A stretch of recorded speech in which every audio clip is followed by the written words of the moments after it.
오늘 말씀인 3장을 포함한 이 고린도 후서는 고린도 교회를 향한 다양한 표현들이 나옵니다. 앞장인 2장에서는 너희는 그리스도의 향기다 라고 그렇게 말씀하고, 그리고 오늘 살펴보는 3장에서는 고린도 교회를 향해서 너희는 그리스도의 편지다 이렇게 표현을 하고 있습니다. 그런데 이러한 표현들은 고린도 교인들의 정체성을 나타내는 표현이라고 할 수 있는데요. 즉 고린도 교회 너희는 그리스도의 향기와 그리스도의 편지라는 정체성을 가지고 있다는 것이죠. 그런데 3장에서 편지라는 이 단어는 단순히 우리가 아는 누군가가 누구에게 정성스럽게 내 마음을 표현하는 그런 편지만을 의미하지는 않습니다. 조금 더 여기에서는 더 공식적인 의미를 의미하고 있는데요. 우리말로 바꾸어 본다면 이 편지는 증명서 또는 추천서 정도로 번역하는 것이 더 정확합니다. 그런데 왜 추천서나 증명서로 번역하는 것이 더 정확하냐면, 고린도 교회는 우리가 저번 주에 고린도전서 1장과 8장을 살펴봐서 알고 있는 것처럼 고린도 교회에는 여러 가지 문제점들이 있었습니다. 그리고 그 많은 문제들 중 하나가 또 거짓 교사들의 문제이기도 했습니다.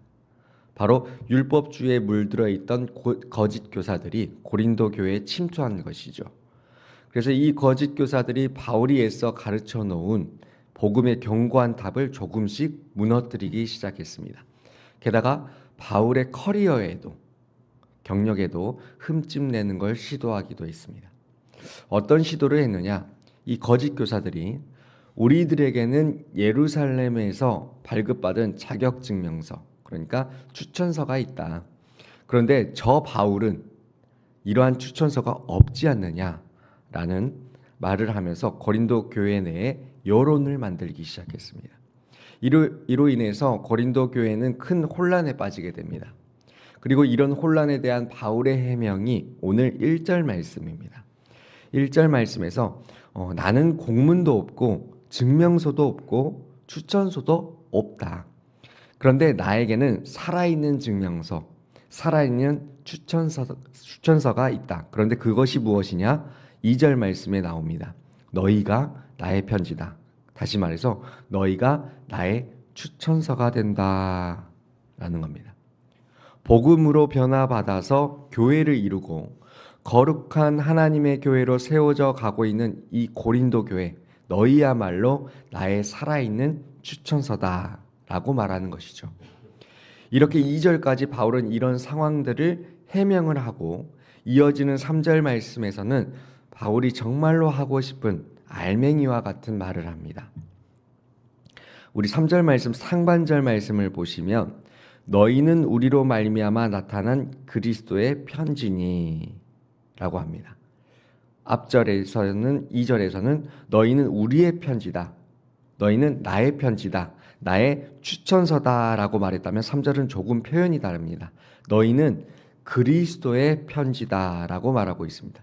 즉 고린도 교회는 나 바울이 사도됨을 증명하는 추천서인 동시에 어떤 존재이냐면 너희가 바로 그리스도의 증명서다. 다른 말로 한다면 너희 고린도 교회야말로 하나님을 증거하고 그 아들 예수 그리스도를 추천하고 증명하는 그런 편지다라고 지금 말하고 싶은 것입니다. 고린도 교회와 그 성도들은 예수 그리스도를 이 세상에 증거하는 편지이며 추천서이며 증명서입니다. 이것이 바로 너희는 그리스도의 편지다라는 말에 담긴 진짜 의미인 것이죠. 그런데 사랑하는 성도 여러분, 하나님이 이 땅에 세우신 도남제일교회, 그리고 이 교회를 이루어가고 있는 저와 여러분이 바로 그리스도의 편지라는 사실을 기억하시길 원합니다. 그런데 이 편지를 쓰시고 보증하는 분이 누구시냐면, 말씀을 계속 보면 우리는 하나님임을 알게 됩니다.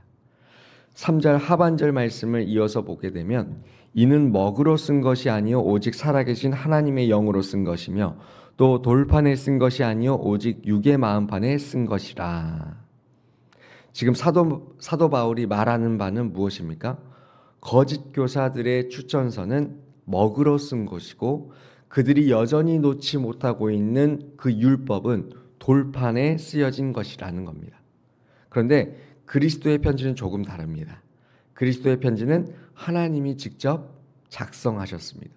그럼 하나님의 이 편지를 어디에 작성하셨느냐? 세월이 지나면 깨지고 깎이고 흙으로 돌아가서 없어질 돌판에 쓴 것이 아니라 우리의 마음판에 새기셨다라는 겁니다. 그래서 4절 말씀이죠. 우리가 그리스도로 말미암아 하나님을 향하여 이 같은 확신이 있으니, 하나님을 향해서 확신이 있다고 합니다. 그런데 어떤 확신이 있느냐? 5절 말씀 우리 함께 읽어보겠습니다. 5절 말씀입니다. 시작. 우리가 무슨 일이든지 우리에게서 난 것 같이 스스로 만족할 것이 아니니 우리의 만족은 오직 하나님으로부터 나느니라. 여기 5절에서 만족이라는 단어가 이카노스라는 단어인데, 이 만족이라는 단어는 자격 또는 권한이라는 의미에 더 가깝습니다. 그래서 이 만족을 자격으로 바꿔서 다시 읽어본다면 이렇게 되겠죠. 우리가 무슨 일이든지 우리에게 전하는 것 같이 스스로 자격을 갖춘 것이 아니니 우리의 자격은 오직 하나님으로부터 나느니라 라는 말입니다. 즉 우리 마음판에 새겨주신 그 사실, 너희가 그리스도의 편지다라는 이 사실은 하나님께서 우리에게 부여하신 고유의 자격이요 특별한 권한이라는 것이죠. 그래서 여러분, 다시 한번 말씀드리지만 너는 그리스도의 편지다라는 이 말은 참 아름다운 표현이고 또 멋진 표현이지만, 이 말의 이면에 담긴 무게감은 알고 보면 매우 진중합니다. 아주 묵직한 의미가 담겨 있다는 것이죠. 그런데 다행히도 무겁기만 하지는 않습니다. 너는 그리스도의 편지다라는 이 사실은 매우 영광스러운 사실이기도 합니다. 7절 말씀을 보시면 바울은 지금 모세를 언급하고 있습니다.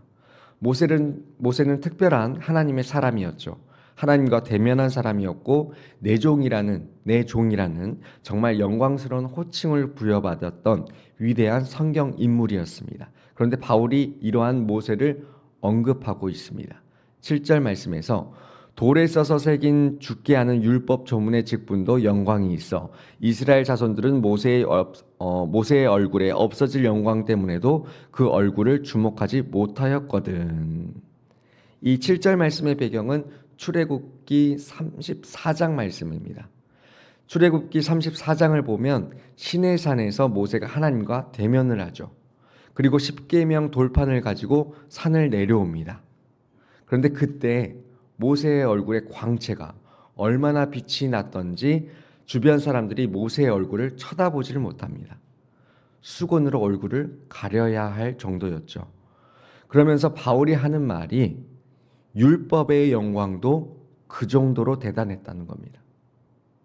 그런데 하물며 새 언약 가운데 그리스도의 편지라고 부르는 저와 여러분의 영광과 또 이 땅에 세우신 교회의 영광은 얼마나 더 대단하겠냐라는 겁니다.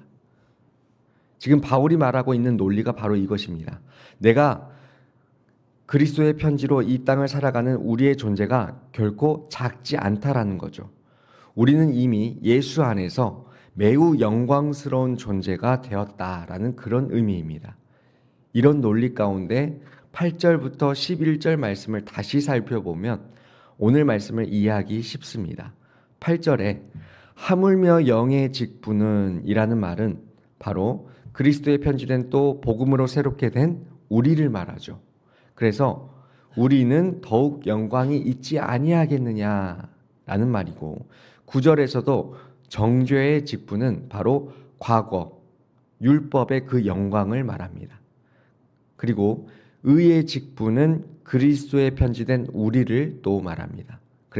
그러니까 율법도 영광이 있는데 우리의 영광은 그보다 더욱 넘칠 것이다 라는 말입니다. 그리고 10절에 영광되었던 것은, 이 영광되었던 것이라는 것은 과거의 그 영광이죠. 그래서 과거에 영광되었던 것이 더 큰 영광으로 말미암아 이에 영광될 것이 없으나, 마지막으로 11절에서 그 없어질 것도 영광이 있는데 영원히 있을 것은 더욱더 영광 가운데 있을 것이다 라는 말이 됩니다. 성도 여러분, 오늘 11절까지의 말씀에서 바울이 말씀하고자 하는 바가 무엇입니까? 쉽게 말해서 너희는 그리스도의 편지다, 이 사실이 영광인 줄 알라는 말입니다. 이처럼 성도 여러분, 오늘 하루도 우리가 그리스도의 편지라는 이 사실을 기억하시기 바랍니다. 하나님께서 직접 우리의 마음판에 새겨주신 영광의 그리스도의 편지라는 사실을 기억하시기 바랍니다. 이것을 기억하시면서 이 세상 가운데서 강하고 담대하게 나아가시기 바랍니다. 그리고 그 그리스도의 편지로서 부르심을 입은 만큼 그리스도의 편지의 역할들을 우리가 잘 감당할 수 있길 또한 간절히 바랍니다. 우리에게 오늘 어떠한 일이 다가와도, 어떤 상대를 마주하더라도, 어떤 시험과 고난이 닥쳐올지라도 결코 우리는 작아질 필요가 없습니다. 왜 그렇습니까? 오늘의 말씀처럼 우리가 바로 그리스도의 편지이기 때문입니다. 이 영광스러운 사실을 기억하면서 승리하는 하루가 되시길 간절히 소망합니다. 매우 무겁기도 하지만 또한 매우 영광스러울 이 영광의 무게를 잘 감내하시면서 그리스도의 편지로서 합당한 삶을 살아가는 오늘 하루가 되시기를 주님의 이름으로 간절히 축원드립니다. 기도하시겠습니다. 오늘 이 말씀을 마음에 품고 하나님 앞에 우리의 정체성을 굳게 붙잡는 기도, 그리고 그 사명을 감당할 수 있는 은혜를 구하는 기도를 하길 원합니다. 주님, 내가 그리스도의 편지임을 잊지 않고 오늘도 주님을 드러내는 자로 살게 하여 주시옵소서. 그리스도의 편지로서 합당한 삶을 살아가게 해달라고, 이러한 기도 제목들 가지고 우리 함께 합심하여 기도한 후에 개인 기도하고 돌아가도록 하겠습니다. 주님의 이름 한번 부르시고 기도합니다. 주님, 오늘도 주님의 말씀을 통하여서 이렇게 주님의 영광스러운 자리에 나아가게 하심을 감사를 드립니다. 주님, 우리는 그리스도의 편지입니다. 먹으로 쓰여진 것이 아니라, 또한 돌판에 쓰여진 것이 아니라